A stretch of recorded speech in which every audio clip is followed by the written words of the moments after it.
U is hartlik welkom saam met Willie Saunderson hier op die senders van Joy Mission Radio. Ek nooi u om saam met my te kuier hier op die program Wolke van Getuienisse. Nou vriende, vir u wat dalk nie weet wie ek is nie, ek is die man met die getuienis van die menslike fakkel wat so 56 jaar gelede so erg verbrand het in 'n ontploffing. Nou, deur die jare het ek my getuienis gebring en het die verskriklike plek, want ek het deur daardie hel gekom. En die Here het 'n passie in my siel gesit om mense te waarsku dat die hel is 'n verskriklike plek, want ek het deur daardie selfe hel gekom. Toe my liggaam 90 tot 95% verbrand was. Na baie jare op die evangeliepad is daardie passie nog steeds in my hart om mense te waarsku en mense na Jesus te bring. Nou deur die jare van my pelgrimstog het ek na sekere honderde preke geluister. Ek het baie boeke gelees oor die groot verdrukking en die wegraping dat ons nie hier gaan wees as die groot verdrukking gaan plaasvind nie. Maar daar was altyd dinge wat geleer was, wat my gehinder het as ek die skrifte van die predikers genoem het nagaan. Baie van die dinge wat in boodskappe genoem was, kon ek die konneksie nie in die woord gevind het nie.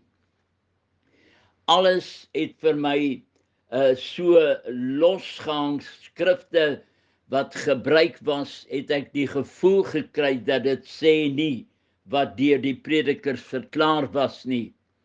Dit het vir my nie met die woord geklop nie.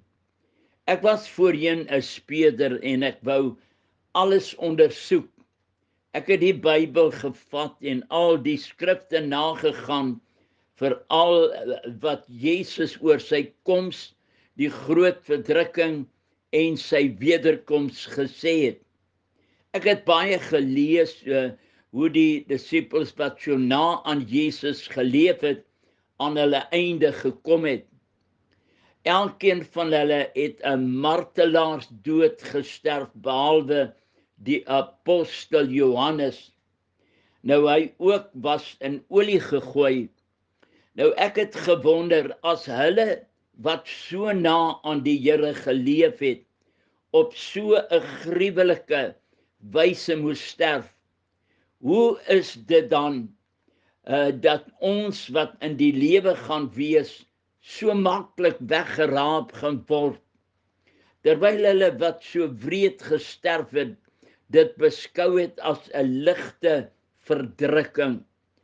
Omdat ek die losheid in die kerk gesien het omtrent die onderwerp, het ek vir myself navorsing gedoen en ek wil vandag dit met 'n mandaat maak, my mandaat maak om maar weer soos met my getuienis te waarsku. Dank God vir hulle wat op natuurlike wyse ons vooruit gegaan het. In alle nederigheid wil ek praat oor die groot verdrukking. En vriende, ek vra u mooi, moet asseblief nie nou die radio afskakel nie. Luister asseblief wat ek gaan sê. Dit kan dalk vir jou oë oopmaak en die dinge bietjie ernstiger opneem.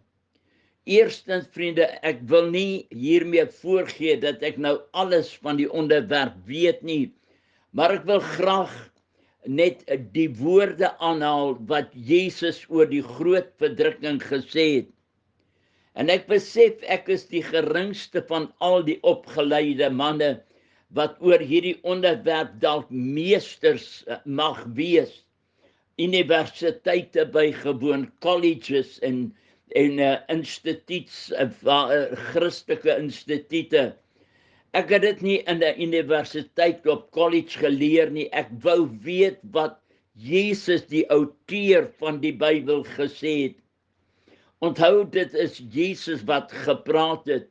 Jesus is ten minste die Seun van God en hy het die toekoms beter geken as enige van die apostels of enige een van ons. Jesus se woorde en voorspellings is vir my die belangrikste. Ons bevind ons in 'n tyd, so 'n jaar of 2 terug, in lockdown, en die laaste skuwe van die legkaart wat die einde betref, is besig om in posisie te skuwe. Net 'n kwessie van tyd. Mense, as u dit nou nog nie die tekens kan sien dat ons snel nou na die einde, veral met die siektes en dinge wat gebeur, die aardbewings en die verspoelings en vriende, moet die aardbewoners op hulle knieë het nie, dan is u blind en kortsigtig as u dit nou nog nie raak sien nie. Die aanslag op die kerk is so duidelik as nie 'n essensiële organisasie. Ons kerkvryheid word op subtiele wyse bedreig. Dat ons afstuur op die einde van die aarde het met versnellende radwerk skielik 'n werklikheid geword en ons lewens gaan nooit meer dieselfde wees nie. God is besig om die aarde op die proef te stel, soos Jesus dit self gesê het in Lukas 21, praat Jesus oor sy wederkoms en hy sê, vers 35, want soos 'n stryk sal hy kom oor almal wat op die hele aarde woon. 'n Stryk, vriende, gaan hy kom. Nou vriende, Jesus sê, dit is die begin van die smarte. Die klanke van die basuin kan al helderder en al helder kan ons duidelik dit hoor. Dit is nie meer tyd om te speel nie, vriende. Ek wil net waarsku dat die dag ons nie skielik sal oorval nie. Ons moet paraat wees. Dit wat jy weet en jy jouself voorberei, daarvoor is nie so erg as dit wat jy nie weet nie en jy word skielik daarmee oorval. Ek wil vir u 'n stukkie vertel uit die dagboek van Corrie ten Boom, wat sy self geskryf het, vriende. As daar ooit 'n vrou was wat die hartseer en die pyn van verdrukking gesien en gesmaak het en geken het en beleef het, dan was dit Corrie ten Boom. Moontlik sal u kan onthou dat Corrie ten Boom, hierdie bekende Hollandse heldin van die Tweede Wêreldoorlog, waar sy haar suster Betsy en haar vader 800 Jode weggesteek het in hulle huis. Later was sy deur haar eie Hollandse bure verraai en hulle het toe die smarte van Ravensbrück konsentrasiekamp moes deurmaak. Haar suster Betsy en haar vader het gesterf onder die wrede marteling van die Duitsers. Corrie ten Boom het wonderbaarlik die dood ontkom. Corrie het in 1946 die wêreld-evangelisasiebeweging gestig, waar sy die vervolgde Christene besoek en ondersteun het, tot voor haar dood op 91 jaar. Tydens haar bediening het sy 60 lande besoek. Corrie skryf hierdie aangrypende stukkie in haar dagboek. Ek was in lande waar die kinders van die Here alreeds die ergste verdrukking en vervolging ondergaan het. Ook in China is hul Bybels afgeneem en verbrand en is hulle in tronke gestop. Voorheen was aan die kinders van die Here vertel, moenie bekommerd wees nie, want voor die verdrukking wat Jesus voorspel het, sal julle buitendien nie hier wees nie, want dan het die wegraping reeds plaasgevind. Toe breek die vervolging van die Christene uit oor die en hulle ondersteun dit, vriende. En hy sê, sy het voorheen was aan die kinders vertel, soos ek gesê het, sal julle buitendien hier wees nie. Toe breek die vervolging van die Christene oor verskriklike dele van die verskillende dele van die aarde. En miljoene Christene sterf 'n martelaarsdood vir Christus. Op een van haar reise ontmoet sy 'n biskop in China. En hy noem aan haar met soveel smart en heimwee en spyt in sy oë. En hy maak die volgende skokkende bekentenis aan Corrie met trane van berou. En in pyn vertel hy dat hy die Christene in China bedrieg het. Ons het die Christene in die steek gelaat deur vir hulle te vertel dat hulle nie hier gaan wees as die groot verdrukking gaan kom nie. In steede dat hy hulle moes voorberei vir dit wat gaan kom en hulle geestelik sterk moet maak, is hulle mislei deur vir hulle te vertel dat hulle nie hier gaan wees nie, want hulle gaan weggeraap word. Van die Christene het met soveel teleurstelling en hartseer en onsekerheid in hulle oë aan haar genoem dat die wegraping moes alreeds plaasgevind het en hulle het dus agtergebly. Daardie skokkende ontdekking, dit meen dat hulle vir ewig verloor is. Corrie vertel dat die biskop het na haar gekyk en die volgende woorde aan haar gesê: Corrie, jy het nog tyd. Gaan vertel vir die mense, berei hulle voor om moed te skep en sterk in die Here te staan, dat hulle nie sal swig voor hulle vervolgers nie. Berei hulle geestelik voor deur vir hulle die relevante skrifte te leer, sodat hulle kan staan en nie sal swig voor hul verdrukkers nie. Dat hulle Christus nie sal verloon om sodoende die verdrukking vry te spring nie.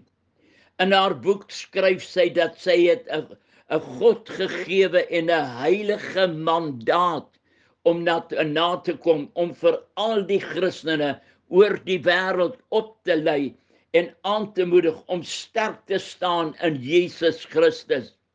Vir die tyd van die verdrukking, vriende, wat gaan kom? Corrie skryf in haar eie woorde dat sy is al in verskeie lande ter wille van die evangelie is sy opgesluit en dat sy sedert haar ontmoeting met die biskop van China het sy 'n punt daarvan gemaak om wanneer sy 'n gepaste skrif lees wat haar gaan help in die tye van verdrukking, dan skryf sy dit neer en leer dit uit haar kop uit om sodoende haar gees met die woord te versterk, dat sy deur haar getuienis die Christene paraat sal maak om as die nag kom wat oor die hele aarde gaan kom, om die bewoners van die aarde op die proef te stel, dat hulle voorbereid sal wees.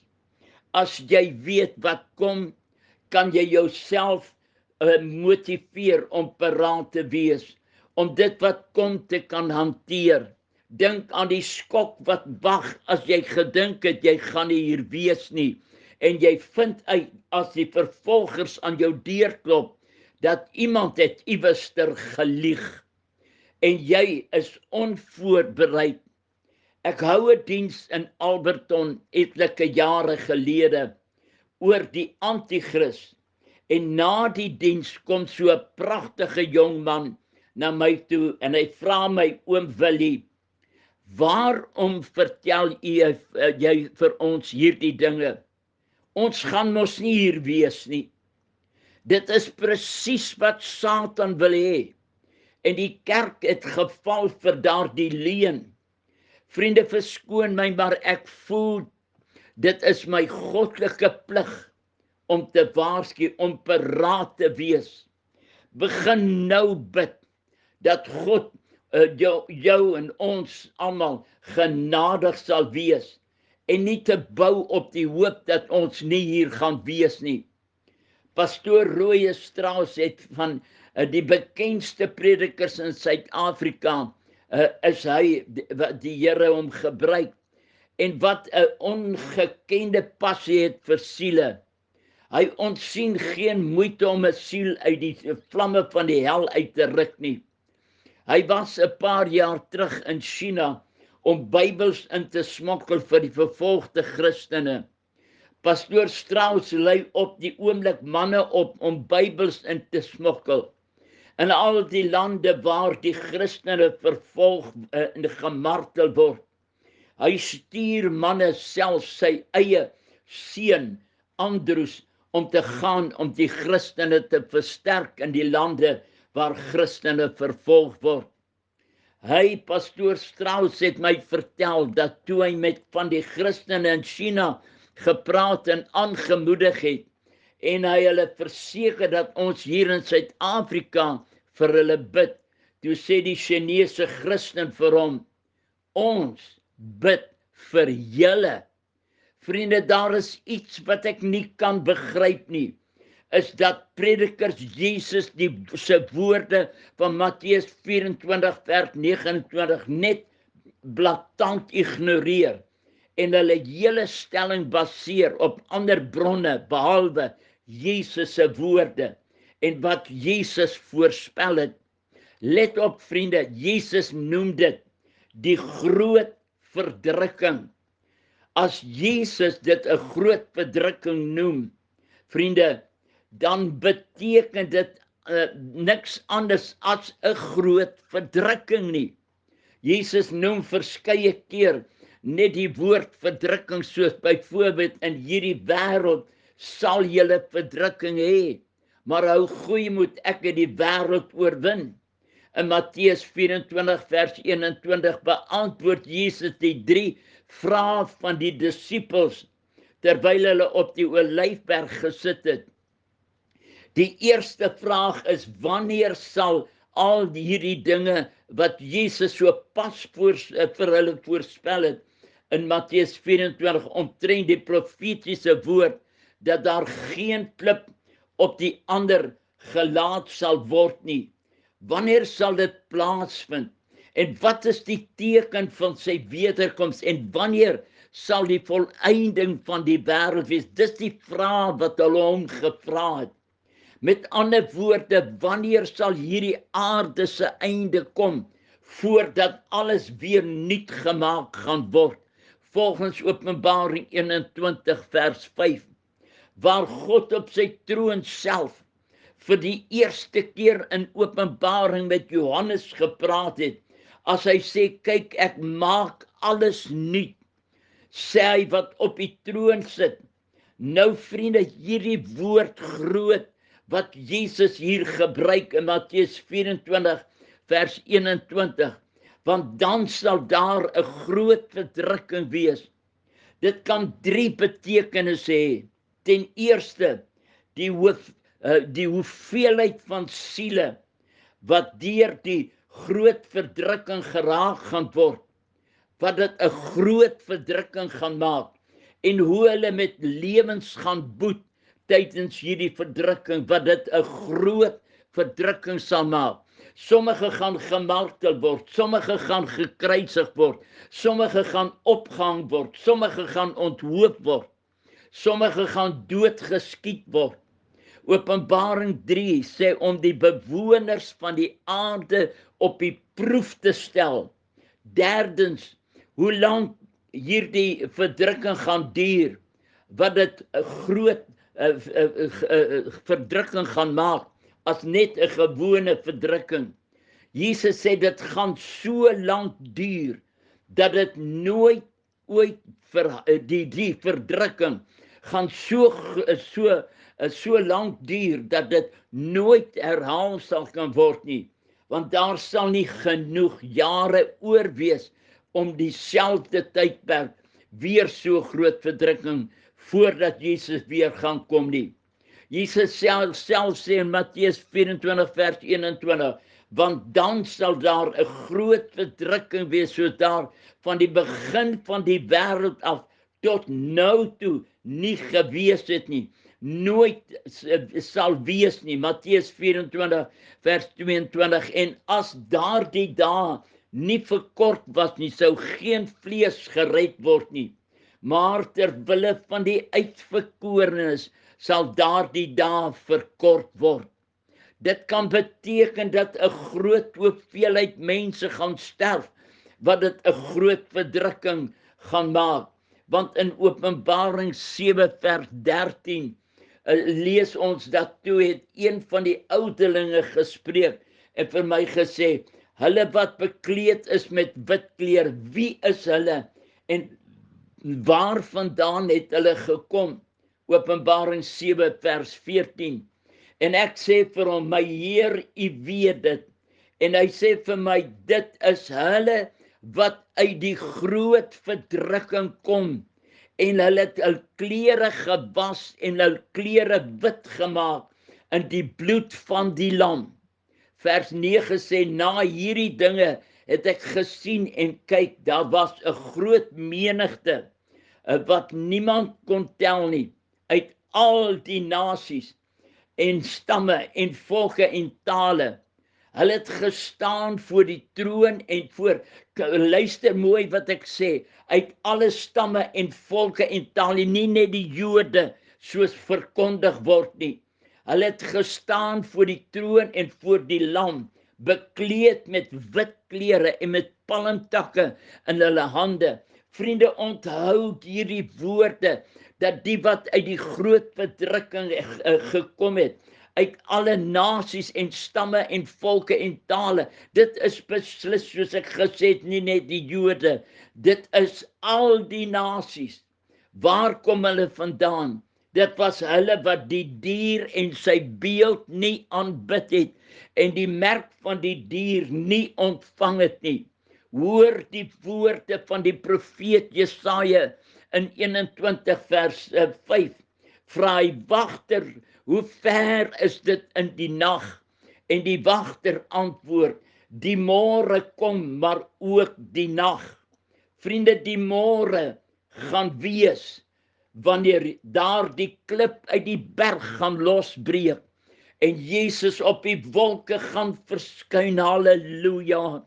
2 Timoteus 2 vers 8 sê, en dan sal die ongeregtigheid geopenbaar word, wat die Here met die 2 Tessalonisense, skiet tog, 2 vers 8, wat die Here met die asem van sy mond sal verdelg, en deur die verskyning van sy wederkoms tot niets sal maak. Die profeet dan sê, sonder die toedoen van mense hande, het die klip uit die berg losgeraak en die beeld wat die koninkryke voorgestel het verpletter. Dit is die einde van die wêreld. Dit is Jesus se wederkoms, vriende. Jesus sê, ek is met julle tot aan die volëinding van die wêreld. Toe Jesus vir Martha sê, ek is die opstanding en die lewe, toe sê Martha, ek weet, my broer sal weer opstaan. Luister vriende, op die laaste dag, met die laaste basuin. Paulus praat ook van die laaste basuin. Jesus sê, sy koms gaan wees op die laaste dag, wanneer hier die klip al die koninkryke gaan vernietig met sy wederkoms. As ook die antichrist, dan gaan die heerlike môre aanbreek, en hy sy heilige engele en sy heiliges gaan bymekaar maak, van die een einde van die aarde tot aan die ander einde van die aarde. Matteus 24. Maar die profeet sê verder, die môre kom, maar ook die nag wanneer menige gaan sterf ter wille van die woord van God en die getuienis van Jesus Christus. Vriende, u wat na hierdie boodskap luister, hoor wat ek vir u sê. Ons moet ons sake met God regmaak. Dit gaan nie net 'n besigheid wees van wegraping nie. Ek wil vir u sê, ons sal moet bid vir onsself, bid vir jou vriende, bid vir almal. Vriende, dit is dwaas wat nog in hierdie tyd sonder Jesus is. God is besig om die bewoners van die aarde op die proef te stel. Ons was nog nooit in so 'n tyd soos nou nie. Kom ons bid saam dat ons kan deurgaan vir die Here, kan lewe, vergewe. Ons bid vir ons sondes, vergewe ons sondes, Here, en reinig ons. Sit ons vry. Paulus skryf in 2 Tessalonisense 2 vers 1. Hy sê, maar broeders, moenie dat julle, hoe sê hy, julle moet nie, maar broeders, maak seker julle sake is met God reg. Daar is nie meer tyd nie. In Jesus naam, ons moet staan by. Hy sê hierso, maar ons vra julle broeders, Paulus skryf, en hy sê, maar ons vra julle broeders, met die oog op die wederkoms van ons Here Jesus Christus, en ons vereniging met hom, om nie gou julle verstand te verloor, of verskrik te wees, deur gees, of deur woord, of deur 'n brief wat van ons afkomstig is nie. Vriende, dit is so duidelik. Hy sê daar van ons afkomstig is nie. Dan sê hy ook net daarna, hy sê, maar moenie mislei word nie, want eers moet die afval kom en die man van sonde geopenbaar word.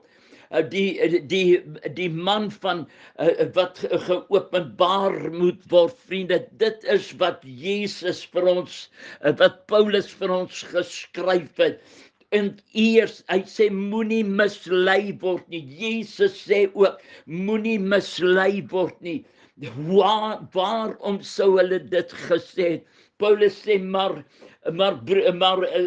ons vra julle broeders, met die oog op die wederkoms van ons Here Jesus Christus, om nie gou julle verstand te verloor, en deur die gees en deur die woord en deur 'n brief wat van ons afkomstig is nie. Vriende, dit is wat Paulus sê, eers moet die afval kom en die mens van sonde geopenbaar word, die seun van die verderf. Hoor vandag, wil die sondesin moet weer afsluit. Vriende, tot volgende week wil ek graag met hierdie onderwerp aangaan. En luister mooi, dit is 'n tyd soos hierdie wat ons God nodig het, en wat ons moet soek na hom, en sy lewe en sy alles in ons lewe kry. Hy sê daar in Romeine 8, skryf hy sê, ons is geverordineer om gelykvormig te word aan die beeld van sy seun. Vriende, wil die sondes en groet tot volgende week.